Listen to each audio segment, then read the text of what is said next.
చేసేటువంటి వెకిలి శాసనాలను కాంగ్రెస్ ప్రభుత్వం మానుకోవాలి. దీనికి 10,000 మూల్యం చెల్లించుకోవాల్సి వస్తుంది భవిష్యత్తులో ప్రచారాన్ని కోరుకుంటున్నారు. ఇంకొక ముఖ్యమైనటువంటి విషయం, దీన్ని 2 ఏళ్లుగా కొనసాగిస్తున్నటువంటి సందర్భం ఏంది? ఎప్పుడు ఎన్నికలు వస్తే అప్పుడు తీసుకురావడం.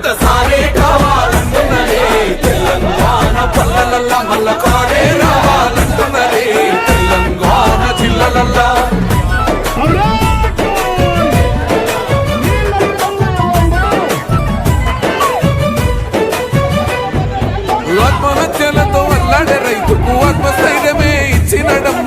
రైతు బంధు రైతు బీమాను ఇచ్చిన పెద్ద రైతు మన కేసీఆర్. రాష్ట్రంలోని అన్ని మున్సిపల్ ఎన్నికలలో, అన్ని మున్సిపాలిటీలలో రేపు జరగబోయేటువంటి ఎన్నికలలో కాంగ్రెస్ కు ఓటేస్తే మన జిల్లాలని వదులుకున్నట్లు